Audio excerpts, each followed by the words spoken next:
언니 미안해. 근데 형부는 원래 내 사람이었어. 여러분, 이 한마디가 한 여자의 10년을 통째로 무너뜨렸습니다. 결혼 10주년 기념일 저녁, 남편이 예약해둔 레스토랑, 하얀 테이블보 위에 장미꽃 한 다발, 그리고 작은 주얼리 박스까지. 세상 어디에 내놓아도 부럽지 않을 완벽한 남편, 완벽한 저녁이었습니다. 그런데 남편이 화장실에 간 사이 테이블 위에 놓인 그의 핸드폰 화면이 환하게 켜졌습니다. 발신자 이름 은수, 주인공 정원 씨의 친동생, 바로 그 은수였습니다. 문자 내용은 단 한 줄. 오빠, 오늘은 언니한테 잘해. 우리 일은 그 다음에 정리하자. 정원 씨의 손끝이 차갑게 얼어붙었습니다.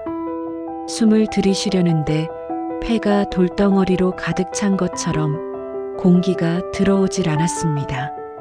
자, 여러분. 이 장면을 기억해 두십시오. 이 이야기는 여기서 시작하는 게 아닙니다. 이 순간이 어떻게 만들어졌는지 지금부터 10년을 되돌려 보겠습니다. 2014년 31살의 정원 씨는 서울 변두리 작은 꽃집을 운영하는 평범한 여자였습니다. 아버지는 정원 씨가 23 때 뇌출혈로 쓰러지셨고 어머니 혼자 두 딸을 키웠습니다. 형편이 넉넉할 리 없었지요. 정원 씨는 대학 진학을 포기하고 꽃집에서 일을 배웠고 4살 터울 동생 은수의 대학 등록금을 매 학기 벌어다 줬습니다. 새벽 4시에 양재동 화훼시장에서 꽃을 떠오고 밤 11시까지 가게를 지키는 생활. 손은 늘 가시에 찔려 상처투성이었고 겨울이면 동상이 걸려 손가락이 퉁퉁 부었습니다. 그래도 정원 씨는 웃었습니다. 은수가 좋은 대학, 좋은 직장에 다니는 게 그렇게 자랑스러울 수가 없었거든요. 내 동생은 나 대신 멋지게 살아주는 거다. 정원 씨가 입버릇처럼 하던 말이었습니다. 그러던 정원 씨에게 남자가 나타났습니다. 이름은 강준혁. 은수의 회사 선배였습니다. 은수가 소개해줬지요. 언니, 이 사람 진짜 괜찮아. 성실하고 따뜻하고 무엇보다 언니한테 잘할 사람이야. 은수가 환하게 웃으며 그렇게 말했을 때 정원 씨의 가슴이 얼마나 뛰었겠습니까? 준혁이라는 남자는 정말로 달랐습니다. 꽃집까지 찾아와 정원 씨 대신 무거운 화분을 옮겨주었고 새벽 시장에 따라가겠다고 새벽 3시 반에 가게 앞에 서 있었습니다. 그 새벽 추위 속에서 호호 입김을 불며 서 있는 남자의 모습에 정원 씨의 얼어붙어 있던 마음이 처음으로 녹았습니다. 사귄 지 1년 만에 결혼. 가족들 모두 축복해줬습니다. 특히 은수가요. 언니, 드디어 행복해지는 거다. 내가 세상에서 제일 기쁘다. 은수가 결혼식에서 축사를 하며 눈물을 글썽이던 모습, 정원 씨는 지금도 선명하게 기억하고 있습니다. 결혼 후 준혁은 더더욱 완벽했습니다. 월급을 한 푼도 안 빼고 정원 씨에게 맡겼고 장모님 병원비를 자기가 보태겠다고 했습니다. 주말이면 꽃집 배달을 도왔고 정원 씨가 아프면 죽을 끓여 머리맡에 앉아 있었습니다. 동네 사람들이 뭐라고 했는지 아십니까? 정원아, 너 전생에 나라를 구했나 봐. 저런 남편이 어디 있어? 여러분, 솔직히 여쭤보겠습니다. 이 정도면 믿을 수밖에 없지 않겠습니까? 누가 의심하겠습니까? 결혼 5년 차 아들 하나가 태어났습니다.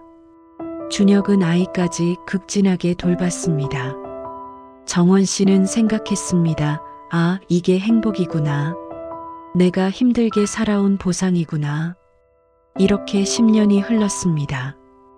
그리고 그 10주년 기념일 밤, 레스토랑, 남편의 핸드폰에 뜬 은수의 문자. 정원 씨는 그날 밤 아무 내색도 하지 않았습니다. 남편이 돌아왔을 때 웃어 보였고 주얼리 박스 안에 목걸이를 걸며 고마워라고 말했습니다. 그런데 화장실에 들어가 문을 잠근 뒤 세면대를 두 손으로 붙잡고 소리 없이 무너졌습니다. 거울 속에 비친 자기 얼굴이 너무 낯설었다고 합니다. 아이고, 그 심정이 오죽했겠습니까? 그런데 여러분, 이상한 게 하나 있었습니다. 정원 씨가 그날 밤 잠들지 못하고 남편의 핸드폰을 몰래 확인했을 때 은수와의 문자 기록이 깨끗하게 삭제되어 있었습니다. 한 통도 남김없이. 그런데 더 이상한 건 그게 아니었습니다. 삭제된 문자 목록 사이에서 정원 씨는 전혀 예상치 못한 세 번째 이름을 발견합니다. 그 이름을 본 순간 정원 씨의 세계는 완전히 다른 방향으로 뒤틀리기 시작했습니다. 그 세 번째 이름 궁금하시지요? 박경자, 정원 씨의 어머니였습니다. 글쎄, 남편 강준혁의 핸드폰 삭제 목록에 왜 장모의 이름이 있느냐고요. 정원 씨도 처음엔 의아한 정도였습니다. 시어머니도 아니고 친정엄마인데 뭐 안부 문자 주고받을 수도 있지. 하지만 삭제를 했다는 게 걸렸습니다. 은수와의 문자를 지우면서 왜 어머니와의 문자까지 같이 지웠을까? 정원 씨는 다음 날부터 평소와 똑같이 행동했습니다. 새벽에 시장 가고 가게 열고 남편 퇴근하면 저녁 차리고. 하지만 속으로는 완전히 다른 사람이 되어 있었습니다. 불에 댄 사람이 물만 봐도 움찔하듯 남편의 사소한 행동 하나하나가 전부 의심의 렌즈를 통과하기 시작했습니다. 일주일을 관찰했습니다. 그리고 하나씩 보이기 시작했습니다. 첫 번째, 준혁은 매주 수요일 저녁마다 팀 회식이 있다고 했습니다. 그런데 정원 씨가 남편 회사 근처 식당 골목을 지나가다 우연히 마주친 준혁의 동료가 이렇게 말하더랍니다. 준혁이요? 수요일엔 칼퇴하는데요. 우리 팀 회식은 월말에 한 번이에요. 두 번째, 은수가 정원 씨에게 전화하는 빈도가 부쩍 줄었습니다. 예전에는 이틀에 한 번은 언니, 뭐 해하던 아이가 한 달째 먼저 연락이 없었습니다. 정원 씨가 전화하면 바쁘다며 금방 끊었고요.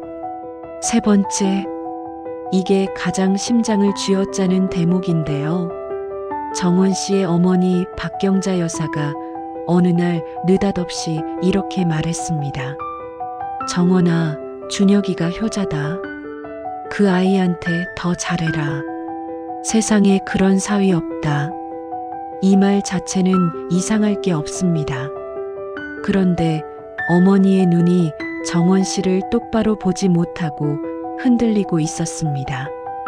마치 무언가를 숨기는 사람처럼 정원 씨의 머릿속에서 퍼즐 조각들이 흩어져 있었습니다.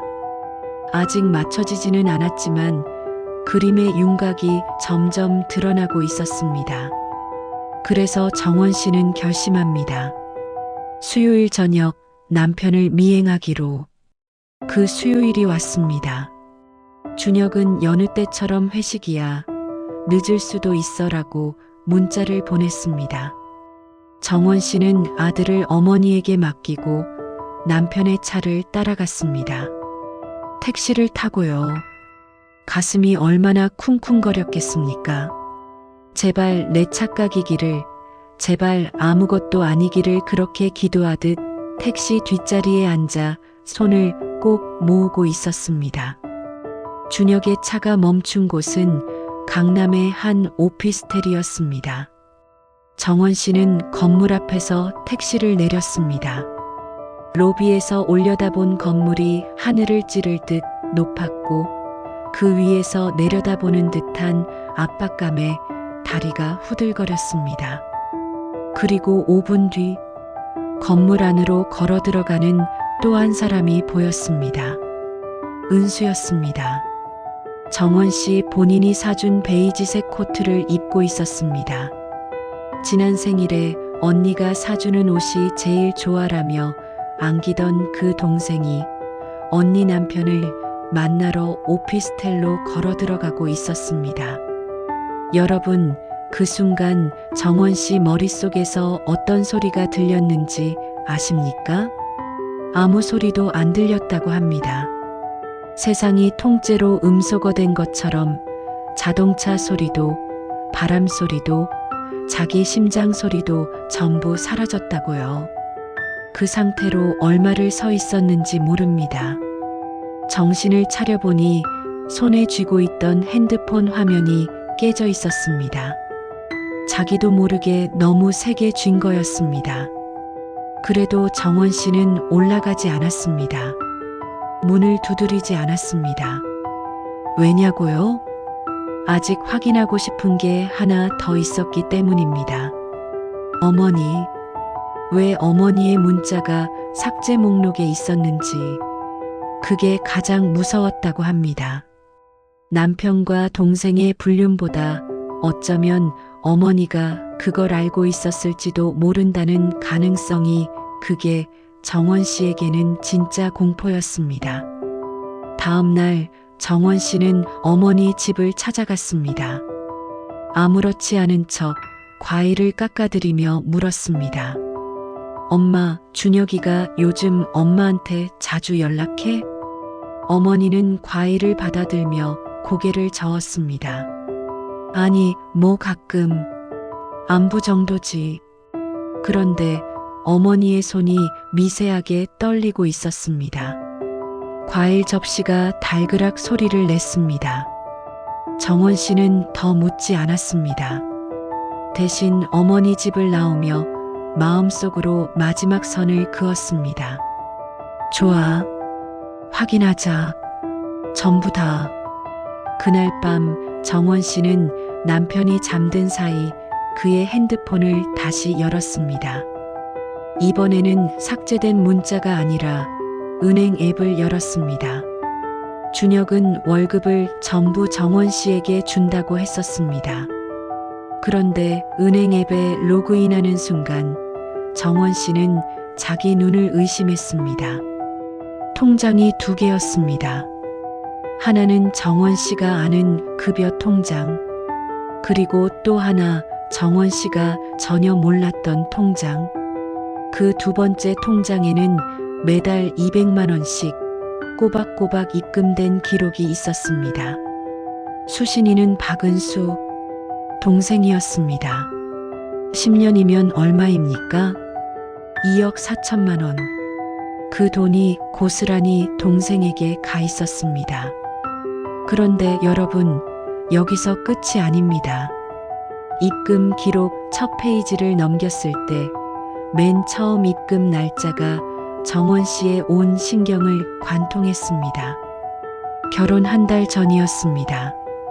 이게 무슨 뜻이겠습니까? 결혼하기도 전부터 이미 돈이 오가고 있었다는 겁니다. 그렇다면 이 결혼은, 20년은 대체 뭐였던 겁니까? 정원 씨의 귀에서 이명이 울리기 시작했습니다. 심장이 갈비뼈를 부수고 나올 것처럼 뛰었고 식은 땀이 등줄기를 타고 흘렀습니다.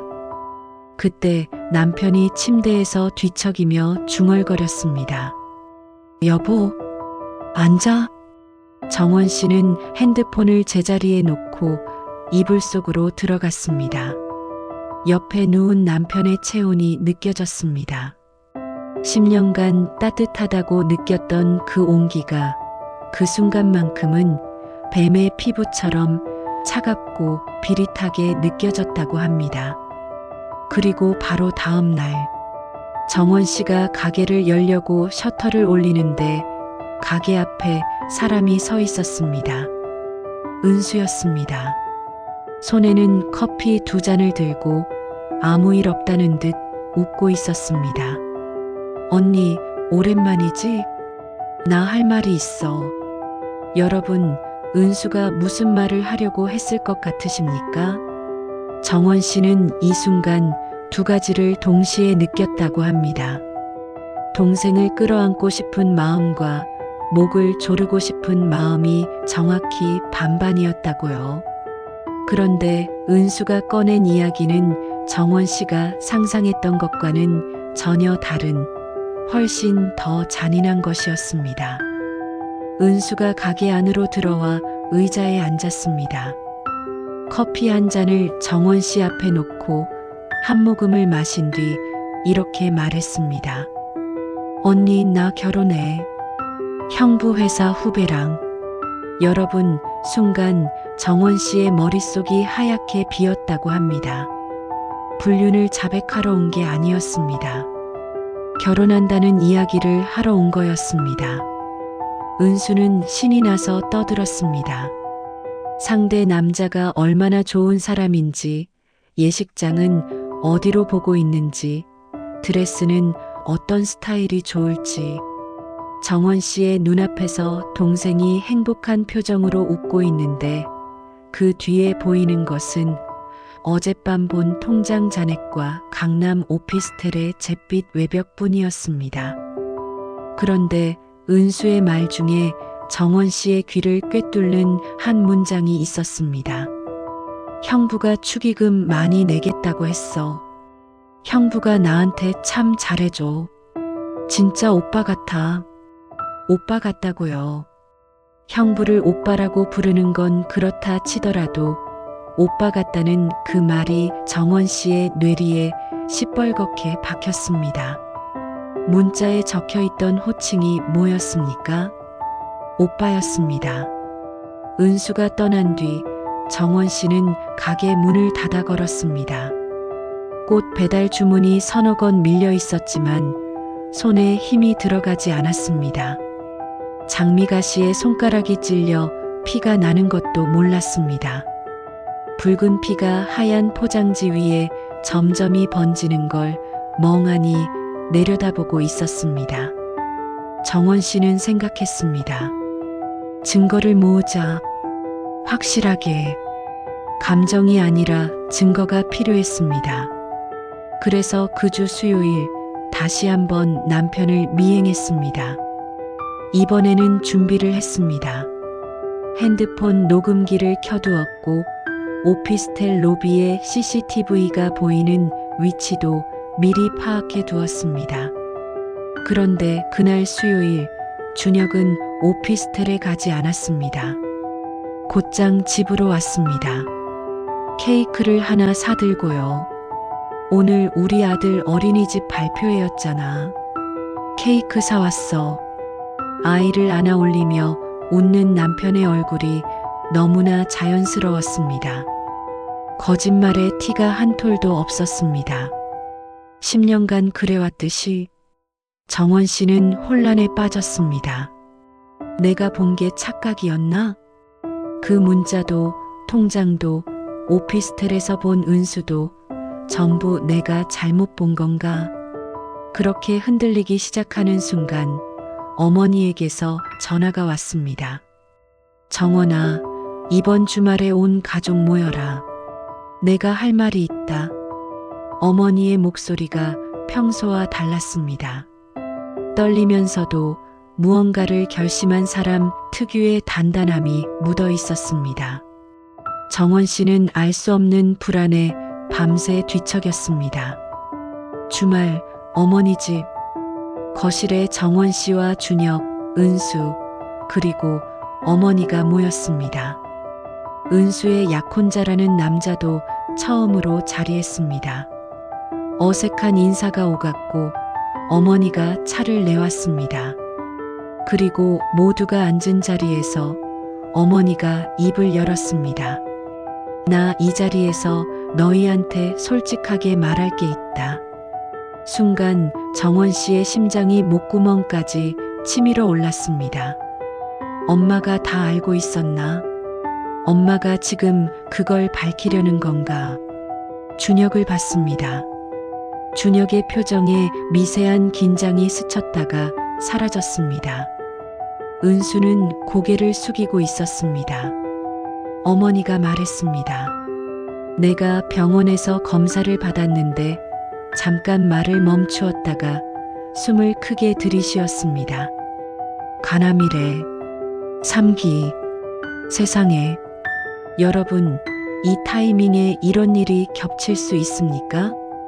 거실이 얼어붙었습니다. 은수가 먼저 울음을 터뜨렸고 준혁이 장모님의 손을 잡았습니다. 정원 씨는 울지 못했습니다. 울어야 하는데 눈물이 안 나왔습니다. 머릿속에서 너무 많은 것이 동시에 폭발하고 있었기 때문입니다. 남편의 배신, 동생의 배신, 그리고 이제 어머니의 병까지.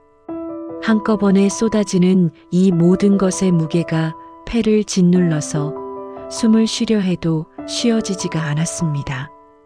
그날 이후로 정원 씨의 삶은 지옥이 되었습니다. 겉으로는 어머니 간병, 가게 운영, 아이 돌보기를 해야 했고 속으로는 남편과 동생에 대한 배신감이 피고름처럼 곪아가고 있었습니다. 하지만 어머니가 아프다는데 지금 불륜을 따질 수가 없었습니다. 차마 그럴 수가 없었습니다. 준혁은 어머니 간병에 더욱 헌신적이었습니다. 병원비를 선뜻 대었고 주말마다 어머니 집을 찾았습니다. 주변 사람들이 뭐라고 했겠습니까? 준혁 씨 같은 사위가 어디 있어? 정원 씨 복도 많지. 그 말을 들을 때마다 정원 씨는 이가 부서지도록 깨물어야 했습니다. 아무 말도 할 수가 없으니까요. 한 달이 지나고 정원 씨는 점점 무너져 갔습니다. 잠을 못 자니 손에 힘이 없어 꽃을 다듬다 가위를 떨어뜨리고 배달 주소를 헷갈려 엉뚱한 곳에 꽃을 보내고 아이한테 짜증을 내다가 자기 자신에게 소름이 끼쳐 화장실에서 벽을 주먹으로 쳤습니다. 손등 껍질이 벗겨지고 피가 맺혔습니다. 그 고통이 오히려 정신을 잡아주는 것 같았다고 합니다. 아이고, 사람이 얼마나 한계에 몰리면 그런 생각을 하겠습니까? 그러던 어느 날 정원 씨가 어머니 병실에서 밤새 간병을 하고 새벽에 집에 왔는데 남편이 없었습니다. 출장이라고 했었지요. 그런데 세탁기 위에 준혁의 셔츠가 놓여 있었고 주머니에서 종이 한 장이 떨어졌습니다. 부동산 계약서였습니다. 오피스텔, 강남, 계약자 이름 강준혁, 그리고 하단에 실거주자 란에 적힌 이름은 박은수. 정원 씨의 다리에서 힘이 빠졌습니다. 부엌 바닥에 주저앉았습니다. 차가운 타일 바닥이 맨살에 닿았지만 추운 줄도 몰랐습니다. 손에 쥔 계약서가 바들바들 떨렸습니다. 착각이 아니었습니다.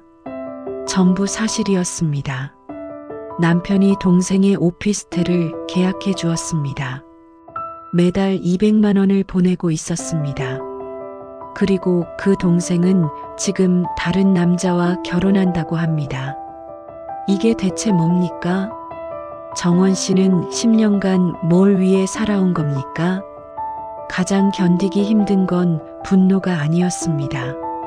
자기 자신에 대한 수치심이었습니다. 나는 10년 동안 뭘 본 거지? 나는 바보였나? 내가 새벽마다 꽃시장 가서 손이 갈라지도록 일할 때 이 두 사람은 내 뒤에서 웃고 있었던 건가? 그 새벽 정원 씨는 난생 처음으로 극단적인 생각이 스쳤다고 합니다. 이 집을 떠나면 아이는? 가게는? 어머니 병원비는? 나한테 남는 게 뭐가 있지? 바닥에 앉아 새벽이 밝아올 때까지 꼼짝도 하지 못했습니다.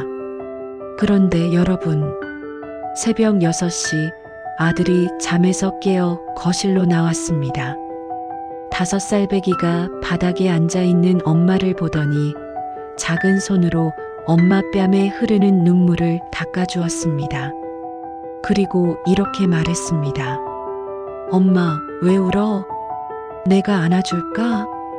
정원 씨가 아이를 와락 끌어안았습니다. 그 작은 체온이, 그 작은 심장 소리가 차가운 바닥에서 얼어붙어 가던 정원 씨를 간신히 붙잡아 주었습니다.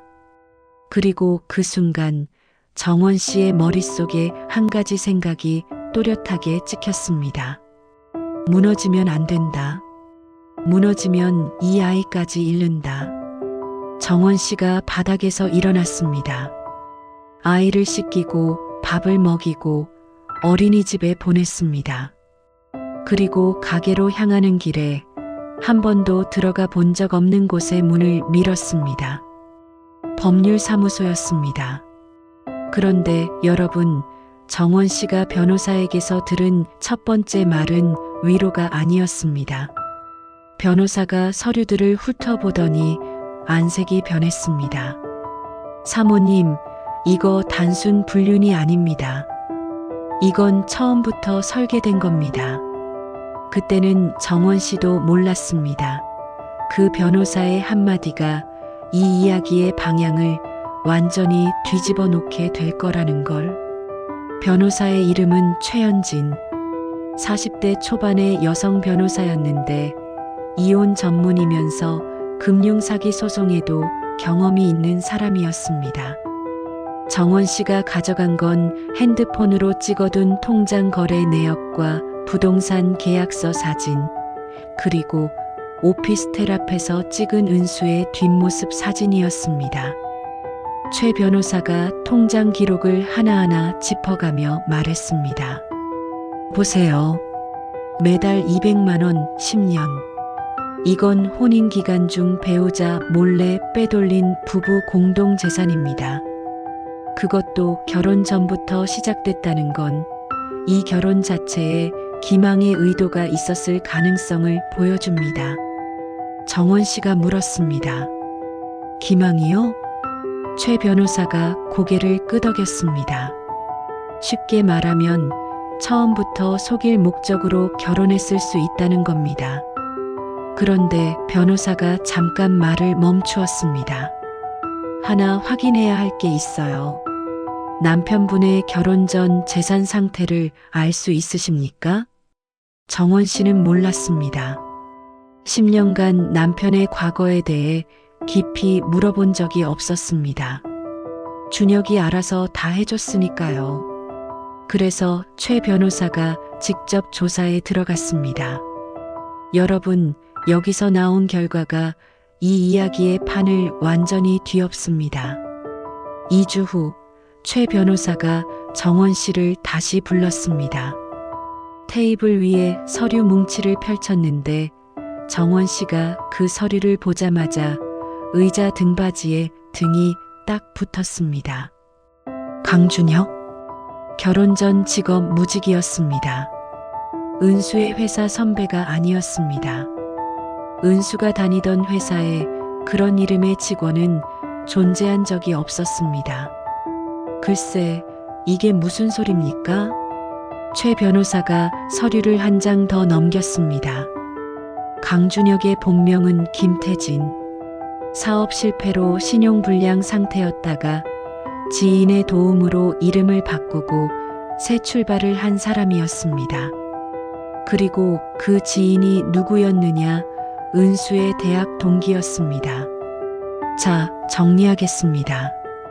은수는 대학 동기를 통해 김태진이라는 남자를 알게 됐고 그 남자에게 새 이름과 새 직장, 새 인생을 만들어준 뒤인 자기 언니에게 소개한 겁니다. 형부 회사 선배라는 설정까지 만들어서요. 여러분은 이쯤 되면 이런 의문이 드실 겁니다. 동생이 대체 왜 이런 짓을? 최 변호사가 한 가지를 더 보여줬습니다. 정원 씨의 아버지 뇌출혈로 쓰러졌다고 했지요? 그 아버지가 쓰러지기 전에 소유하고 있던 부동산이 있었습니다. 서울 외곽의 땅 한 필지. 정원 씨는 그 존재를 몰랐습니다. 어머니와 은수만 알고 있었습니다. 그 땅이 아버지 사후 어머니 명의로 넘어갔고 그 땅의 현재 가치가 아이고 40억 원이었습니다. 개발 호재가 걸린 땅이었습니다. 최 변호사의 분석은 이랬습니다. 은수는 그 땅의 존재를 일찍부터 알고 있었고 어머니가 돌아가시면 그 땅이 정원 씨와 자기에게 반반 상속되는 구조라는 걸 파악했습니다. 그런데 은수는 반이 아니라 전부를 원했습니다. 그래서 계획을 세운 겁니다. 자기 사람을 언니 남편으로 심는다. 그 남자를 통해 언니의 재산 흐름을 통제한다. 궁극적으로 어머니의 상속 재산까지 손에 넣는다. 매달 200만 원은 그 남자에 대한 보수였던 겁니다. 10년짜리 긴 게임이었습니다. 정원 씨가 최 변호사를 바라봤습니다. 입술이 파르르 떨렸지만 눈에서 눈물은 나오지 않았습니다. 이미 마를 대로 말라버린 거였습니다. 그 대신 목소리가 낮게 가라앉으며 이렇게 말했습니다. 변호사님, 저 이혼 안 할 겁니다. 최 변호사가 놀라서 물었습니다. 네, 이혼하면 제가 지는 거예요. 이혼하면 은수가 원하는 대로 되는 거예요. 저는 다른 방법으로 끝내겠습니다. 여러분, 10년을 당하고만 살던 정원 씨가 처음으로 이를 드러냈습니다. 꽃집에서 새벽마다 가시에 찔리면서도 웃고 살던 그 여자가 처음으로 싸우기로 결심한 겁니다. 정원 씨와 최 변호사는 작전을 짰습니다. 핵심은 세 가지였습니다. 하나, 남편 강준혁 아니 김태진의 본명과 과거를 확보한다. 둘, 은수와 준혁 사이의 금전 거래 및 불륜 증거를 법적으로 유효한 형태로 확보한다. 셋, 어머니에게 진실을 알리되 어머니의 건강 상태를 고려해 시점을 조절한다. 정원 씨는 움직이기 시작했습니다. 먼저 남편 몰래 집안 곳곳을 조사했습니다. 서재 서랍 깊숙이에서 준혁의 예전 신분증이 나왔습니다. 김태진. 사진은 지금보다 10살은 더 늙어 보였고 주소지는 지방의 작은 도시였습니다. 정원 씨는 그 신분증을 사진으로 찍었습니다. 그 다음 정원 씨는 은수에게 연락했습니다. 은수야, 결혼 준비 도와줄 거 없어? 언니가 도와줄게. 이가 갈렸지만 목소리는 다정하게 유지했습니다. 은수는 좋아하며 이것저것 부탁했고 정원 씨는 은수의 경계를 서서히 풀었습니다. 은수 집에 드나들기 시작했고 그 과정에서 은수의 노트북에 저장된 파일 하나를 발견했습니다. 엑셀 파일이었습니다.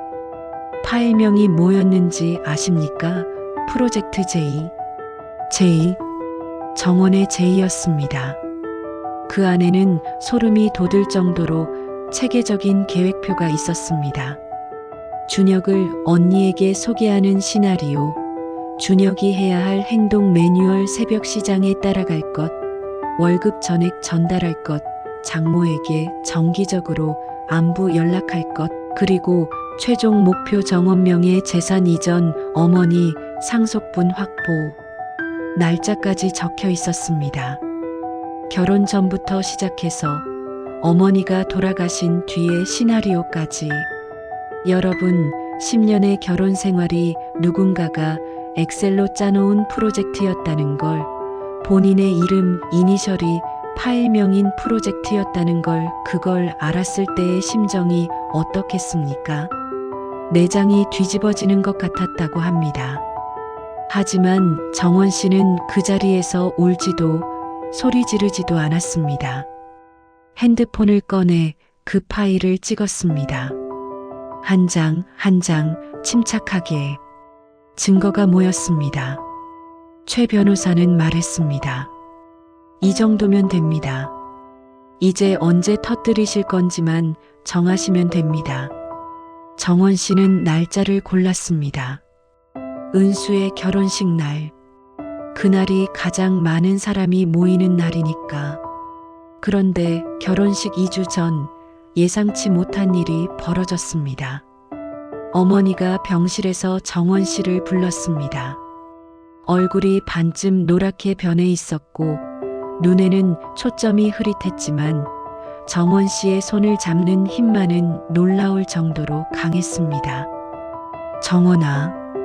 응, 엄마. 나 다 알고 있었다. 정원 씨의 심장이 멈추는 것 같았습니다. 어머니가 말을 이었습니다. 은수가 준혁이를 너한테 일부러 붙인 거 나도 알아. 중간에 알았어. 정원 씨의 입에서 말이 나오지 않았습니다. 어머니가 눈물을 흘렸습니다. 근데 말을 못했어. 은수가 그러더라. 엄마가 입 열면 정원이 꽃집 날려버리겠다고. 정원이한테 빚을 씌우겠다고. 나는 너마저 잃을까봐 무서웠어. 여러분, 어머니가 공범이 아니었습니다. 피해자였습니다. 은수가 어머니까지 협박하고 있었던 겁니다. 딸이 어머니를, 언니를 전부 인질로 잡고 10년간 사기극을 벌인 겁니다. 정원 씨가 어머니의 손을 두 손으로 감쌌습니다. 마른 가지 같은 어머니의 손이 종이처럼 얇았습니다. 그 손을 잡고 정원 씨는 이를 악물었습니다. 이마에 핏줄이 돋았습니다. 엄마, 걱정 마. 내가 끝낼게. 은수의 결혼식까지 남은 시간 12일. 정원 씨의 손에는 10년치 진실이 쥐어져 있었습니다. 그런데 결혼식 전날 밤 남편 준혁이 정원 씨의 눈을 바라보며 이렇게 말했습니다. 정원아, 나 너한테 할 말이 있어. 그 눈이 10년 동안 한 번도 본 적 없는 눈이었습니다. 결혼식 전날 밤 준혁이 거실 소파에 앉아 정원 씨를 불렀을 때 정원 씨는 이미 모든 준비가 끝난 상태였습니다. 내일이면 모든 게 끝나는 저냐. 그런데 이 남자가 먼저 입을 열겠다고 합니다. 정원 씨가 맞은편에 앉았습니다. 두 사람 사이에 거실 탁자 하나, 그 위에 식어가는 보리차 2잔. 10년을 함께 산 부부인데 그 사이의 공기가 남극의 빙하처럼 차가웠습니다. 준혁이 입을 열었습니다. 나 본명이 김태진이야. 정원 씨는 놀라지 않았습니다. 이미 알고 있었으니까요. 하지만 내색하지 않았습니다. 준혁이 말을 이었습니다. 은수가 나를 너한테 붙인 거 맞아. 처음에는 돈 때문이었어. 나는 빚에 쪼들리고 있었고 은수가 매달 돈을 주겠다고 했어.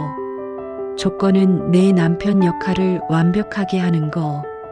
내 재산 흐름을 은수한테 보고하고 나중에 어머니 돌아가시면 상속 재산을 빼내는 거. 준혁의 목소리가 떨리고 있었습니다.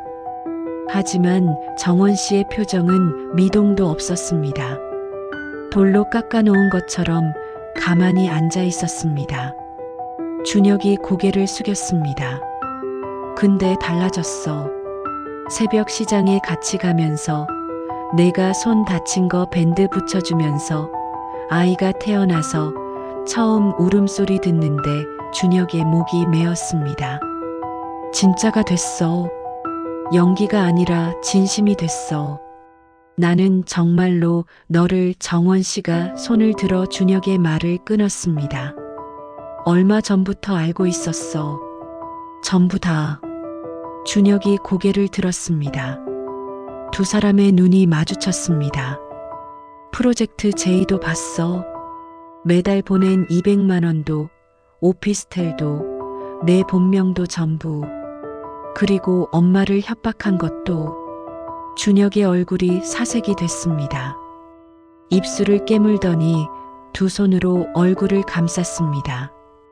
어깨가 떨렸습니다. 정원 씨가 말했습니다. 내일 결혼식에서 다 끝낼 거야. 은수가 뭘 했는지 전부 다 밝힐 거야. 그리고 잠깐 침묵한 뒤 이렇게 덧붙였습니다. 내가 진심이었다는 말 나는 믿지 않아. 하지만 내가 할 수 있는 게 딱 하나 있어.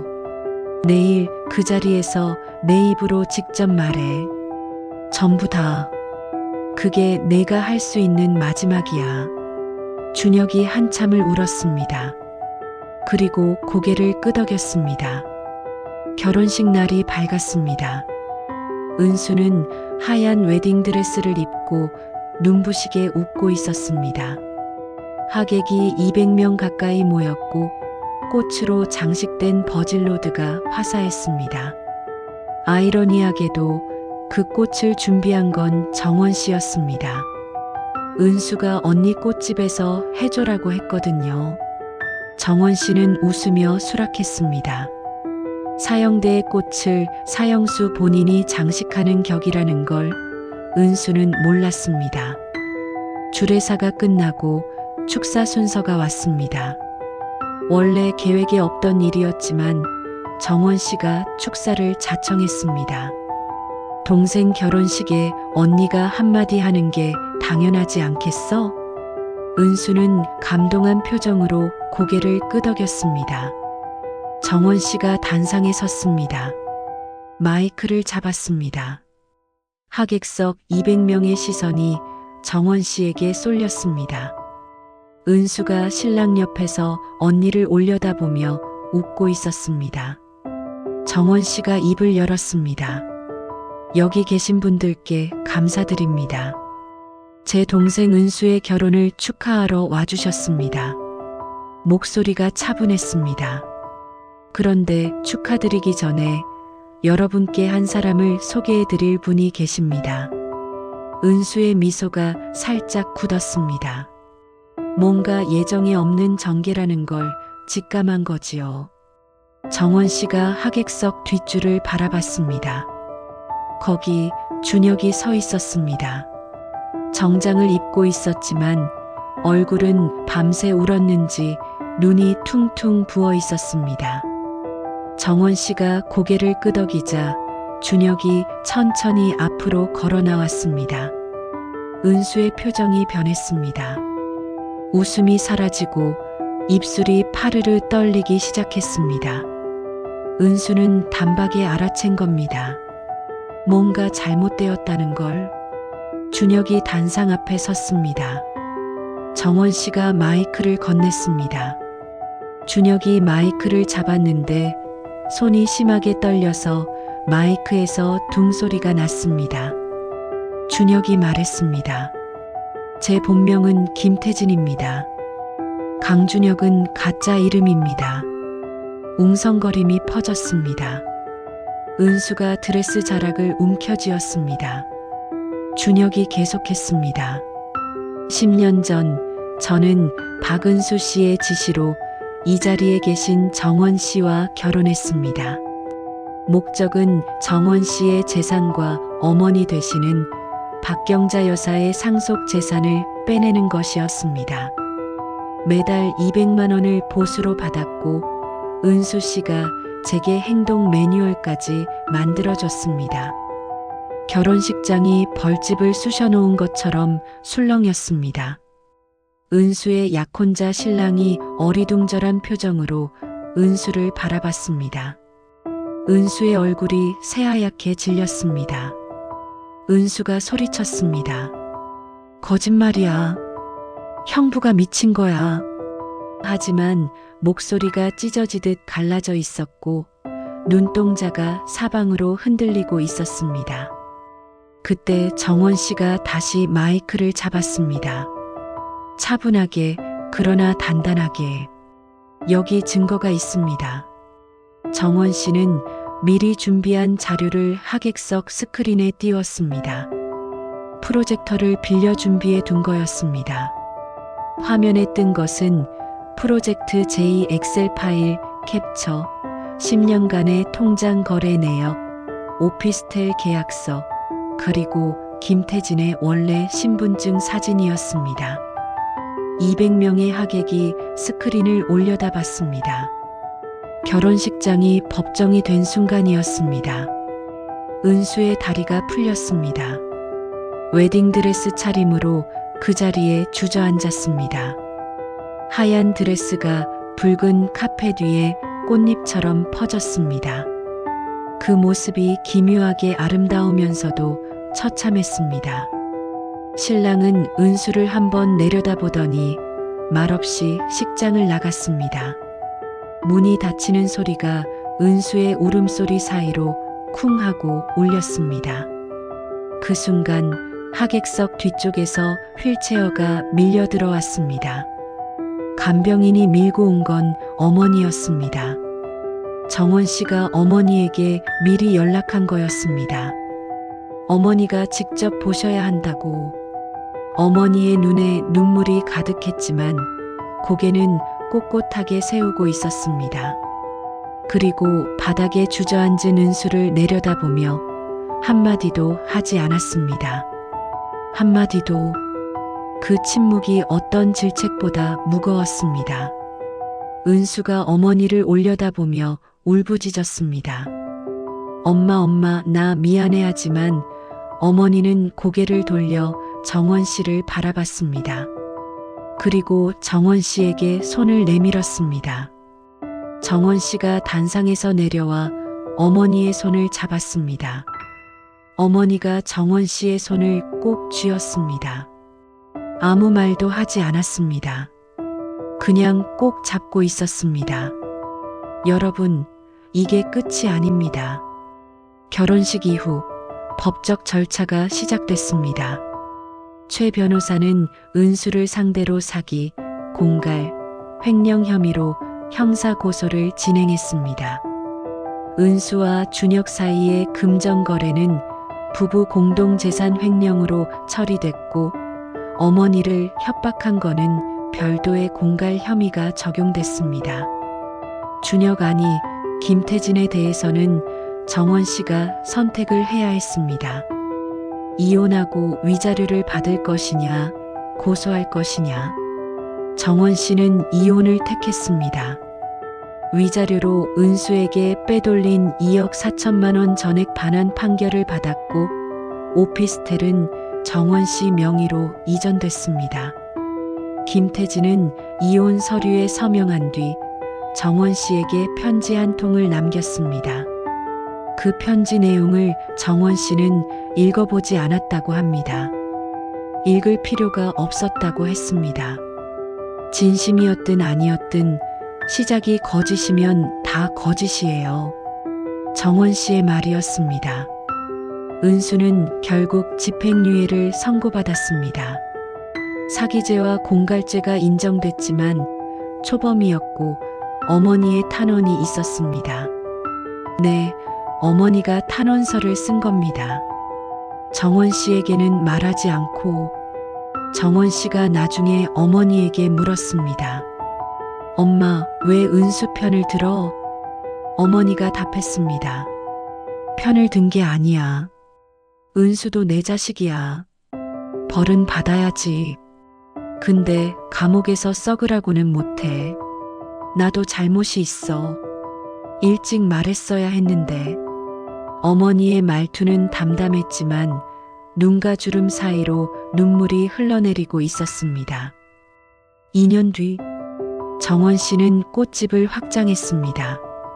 작은 가게 하나였던 것이 웨딩 플라워 전문점으로 성장했습니다. 정원 씨의 꽃은 동네에서 유명해졌습니다. 저 사장님이 만든 부케 들면 행복한 결혼한다는 소문이 퍼졌습니다. 아이러니한 소문이지요. 아들은 초등학교에 들어갔고 정원 씨와 단둘이 살았습니다. 아이가 아빠를 찾을 때마다 정원 씨의 가슴에 못이 박혔지만 아이 앞에서는 웃었습니다. 새벽 시장은 여전히 갔지만 이제는 혼자가 아니었습니다. 가게 직원이 둘 생겼고 단골 고객들이 있었습니다. 어머니는 치료를 이어갔습니다. 간암 3기라는 진단이 무색하게 투병 의지가 강하셨고 정원 씨가 매일 병원에 들렀습니다. 어머니와 정원 씨 사이에는 한동안 무거운 침묵이 있었지만 시간이 흐르면서 조금씩, 아주 조금씩 그 무게가 가벼워졌습니다. 그리고 은수는 모든 사회적 관계가 끊어졌습니다. 회사에서 해고됐고, 결혼은 파혼됐고, 아는 사람들 사이에서 결혼식장 사건이 퍼져나가면서 아무도 연락하지 않았습니다. 서울을 떠나 지방의 작은 원룸에서 혼자 살고 있다는 소식이 들려왔습니다. 정원 씨는 은수에게 연락하지 않았습니다. 용서를 한 건 아닙니다. 다만 미워하는 데 쓸 에너지를 더 이상 은수에게 주고 싶지 않았다고 합니다. 어느 날 가게 문을 닫으려는데 우편함에 편지 한 통이 꽂혀 있었습니다. 발신자 박은수. 정원 씨는 그 편지를 한참 들여다봤습니다. 봉투째로 쓰레기통에 넣으려다가 멈추었습니다. 그리고 봉투를 열지 않은 채 가게 서랍 깊숙이 넣었습니다. 정원 씨에게 물었습니다. 언젠가는 열어보실 건가요? 정원 씨가 웃었습니다. 처음 본 웃음이었습니다. 쓸쓸하면서도 어딘가 단단한 미소. 모르겠어요. 근데 버리지는 않을 거예요. 그것까지 버리면 나한테 동생이 있었다는 것까지 없어지는 것 같아서요. 여러분, 정원 씨의 10년은 누군가가 엑셀 파일로 설계한 프로젝트였습니다. 그 안에서 정원 씨는 타깃이었고 변수였고 수익원이었습니다. 사람이 사람을 사랑하는 척하며 10년을 속일 수 있다는 것, 그것도 피를 나눈 가족이 그럴 수 있다는 것, 이 이야기는 그 잔인한 가능성을 보여줍니다. 하지만 정원 씨는 무너지지 않았습니다. 새벽 시장에서 동상 걸린 손으로 꽃을 나르던 그 끈기가, 아이의 작은 손이 닦아준 눈물이, 부엌 바닥에서 일어선 그 새벽이 이 사람을 끝까지 붙잡아 주었습니다. 서랍 속 편지는 아직 열리지 않았습니다. 그 편지가 열리는 날이 올지 오지 않을지 정원 씨 자신도 모릅니다. 다만 한 가지, 정원 씨 가게 앞에는 매일 아침 가장 먼저 문을 여는 사장님의 꽃향기가 골목을 채웁니다. 가시에 찔린 손끝에는 반창고가 어김없이 붙어 있고 그 손으로 만든 꽃다발을 받아드는 사람들은 하나같이 이렇게 말합니다. 이 꽃 참 따뜻하다.